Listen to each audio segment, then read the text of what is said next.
Hello everyone, I welcome you all to Alina Botany classes. This is me Alina Khan and today we are dealing with division Basidiomycota genus, that is Agaricus. In our last video we are dealing with division Ascomycota genus, that was yeast and the Pezaiza, and in this video we are dealing with Agaricus.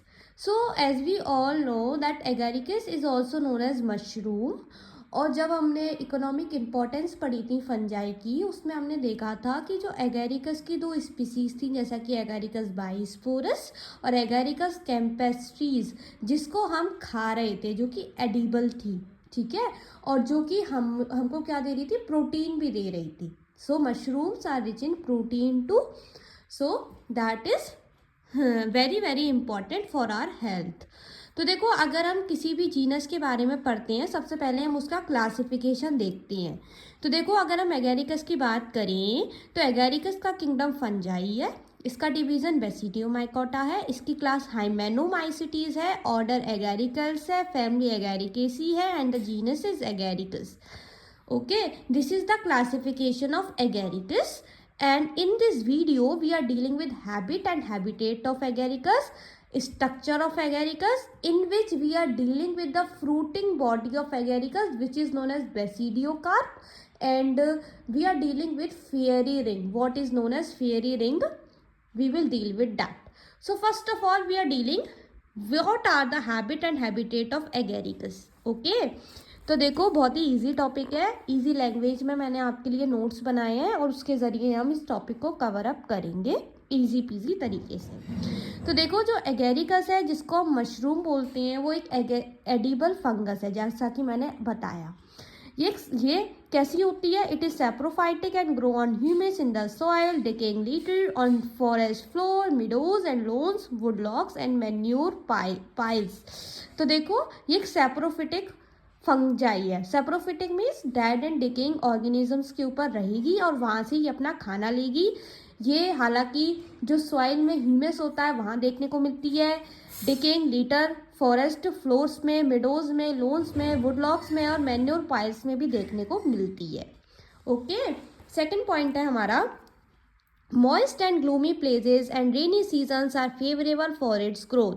तो अगर हम moist और gloomy places की बात करें और जो rainy season होता है, वहाँ पे एगेरिकस की स्पीसीज ज़्यादा देखने को मिलती हैं, क्योंकि वो फेवरेबल होती हैं इनकी ग्रोथ के और डेवलपमेंट के लिए.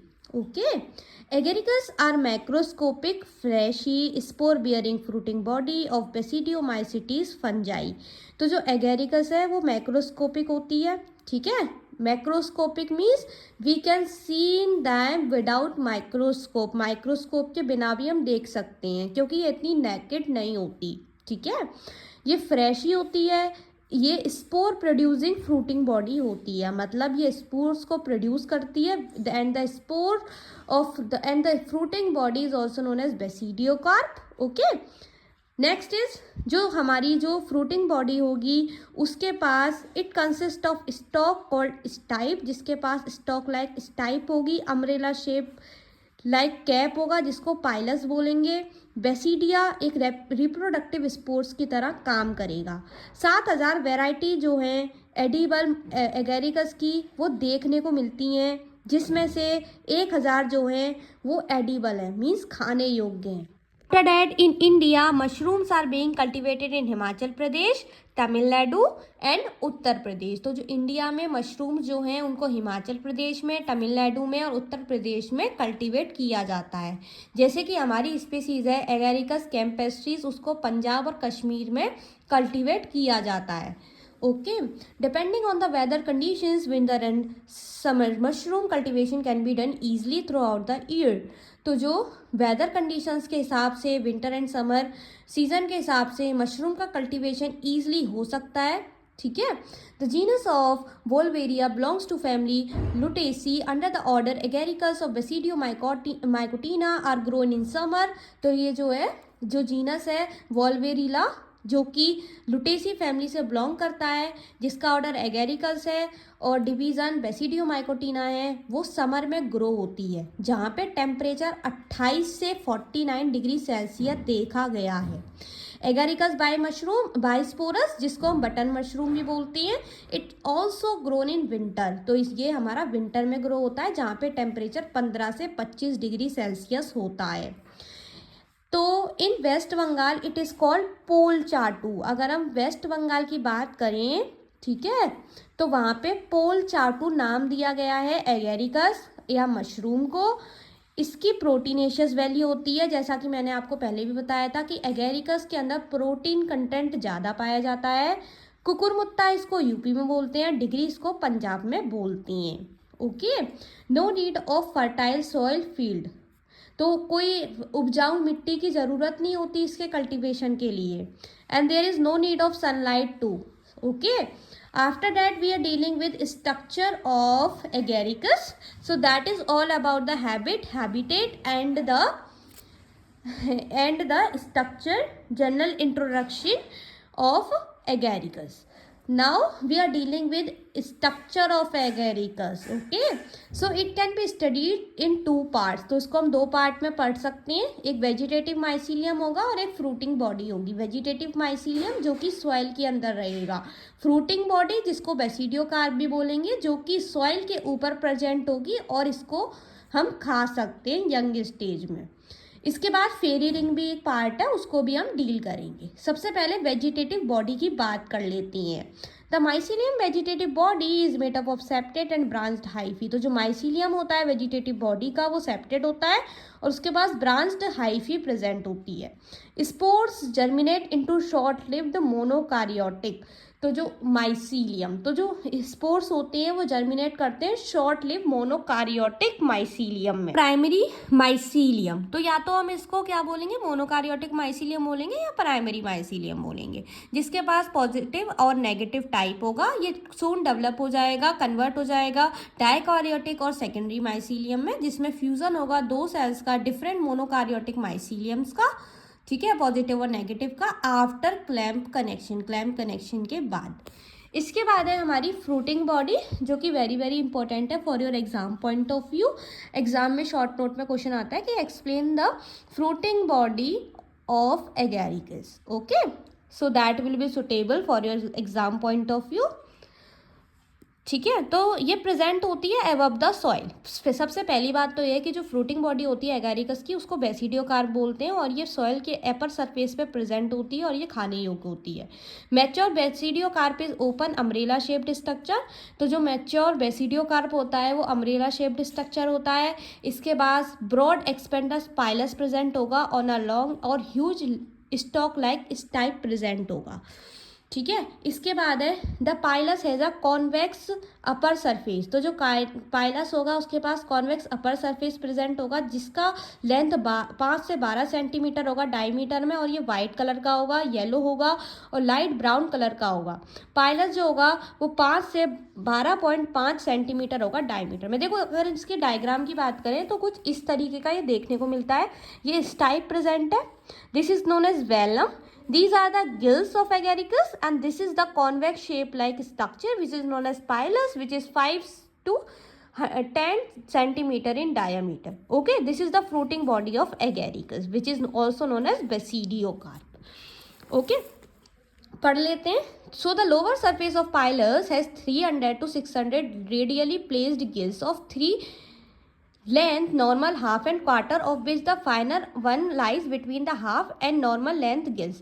तो देखो जो लोअर सरफेस है पाइलस का, ये लोअर सरफेस है पाइलस का, उसके पास क्या प्रेजेंस है, 300 से 600 रेडियली प्लेस्ड गिल्स प्रेजेंट है और वो डिफरेंट लेंथ की हैं। अभी मेरा डायग्राम में ये नॉर्मल डायग्राम है, रफ डायग्राम है, इसलिए वो दिख नहीं रहा है, बट जो गिल्स प्रेजेंट होंगे पाइलस के नीचे, उसके पास क्या प्रेजेंट होगा, 3 डिफरेंट लेंथ के वो प्रेजेंट होंगे, या तो वो नॉर्मल हो सकते हैं या हाफ हो सकते हैं या क्वार्टर शेप के हो सकते हैं, जिसमें जो फाइनल वाला होगा वो हाफ और नॉर्मल लेंथ गिल्स के बीच में प्रेजेंट होगा, ठीक है।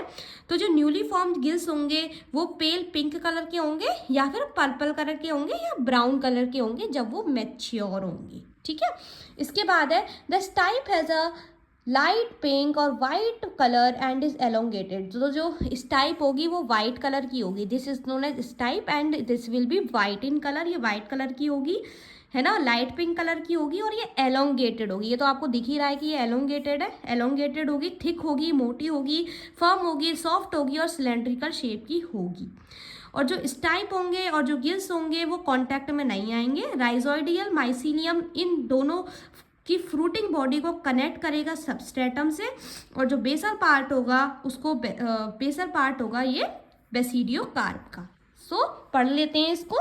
The stipe has a light pink और white color and is elongated, thick, firm and soft and cylindrical. The stipe and gills are not in contact. Rhizoidal mycelium keep the fruit body connected to the substratum, basal part of basidiocarp. So this is known as the fruiting body of agaricus. After that we are dealing with fairy ring of agaricus, which is very very important for your exam point of view. देखो, अगर हम फेरी ring की बात करें तो पुराने ज़माने में ये बोला जाता था कि जो रिंग्स हैं वो एंशिएंट लोग ये सोचते थे कि ये जो है, ये जो फेरी होती हैं, है ना, जो परियां होती हैं वो डांस करती हैं, जिसकी वजह से ऐसा स्ट्रक्चर बन जाता है, इसलिए हम इनको फेरी रिंग्स बोलते हैं। हालांकि ऐसा नहीं होता था, जो चीज़ें पहले मानी जाती थी उन सभी चीज़ों को साइंटिस्ट ने प्रूव किया कि नहीं, ये चीज़ ऐसे नहीं है, ये कुछ चीज़ें ऐसे होती हैं। ठीक है, तो अब हम फेरी रिंग के बारे में पढ़ लेते हैं। तो जो एगारिकस होता है माइसीलियम का, सॉरी, जो agaricus the mycelium of agaricus, तो जो माइसीलियम होता है एगेरिकस का वो सब टेरेनियन होता है। जो प्राइमरी मतलब शॉर्ट लिव्ड होता है, तो जो प्राइमरी माइसीलियम होता है वो शॉर्ट लिव होता है और बाद में वो डाइकार्योटिक सेकेंडरी माइसीलियम में ट्रांसफॉर्म हो जाता है। जो डाइकार्योटिक माइसीलियम होता है वो सेंट्रीफ्यूगल ग्रोथ दिखाती है, हाइफी ग्रो करती है बाहर की तरफ from a centre in a circle, और जो सर्कुलर कॉलोनी होती है हाइफी की वो फॉर्म होती है सॉइल के अंदर, और जब मैच्योरिटी आती है तो जो हाइफी होती है वो डेवलप करती है फ्रूटिंग बॉडी को टिप पर अपर सरफेस की तरफ फॉर्म करेगी एक मोर और लेस सर्कुलर रिंग में। इसके बाद जो आउटर एज होगी कॉलोनी की वो बाहर ओल्डर पार्ट जो होंगे सेंटर से वो डीजनरेट हो जाएंगे, फ्रूटिंग बॉडी फॉर्म होगी हम नेक्स्ट टाइम, और ये डायमीटर में और ज़्यादा बड़ी होगी। इनकी जो सक्सेसिव क्रॉप होगी फ्रूटिंग बॉडी की वो प्रोड्यूस होंगी लार्जर एंड लार्जर रिंग्स में। इन रिंग्स को हम फेरी रिंग्स बोलेंगे। पुराने ज़माने में बोला जाता था कि इन रिंग्स को पाथ ऑफ डांसिंग फेरी बोलती हैं। तो पढ़ लेती हैं।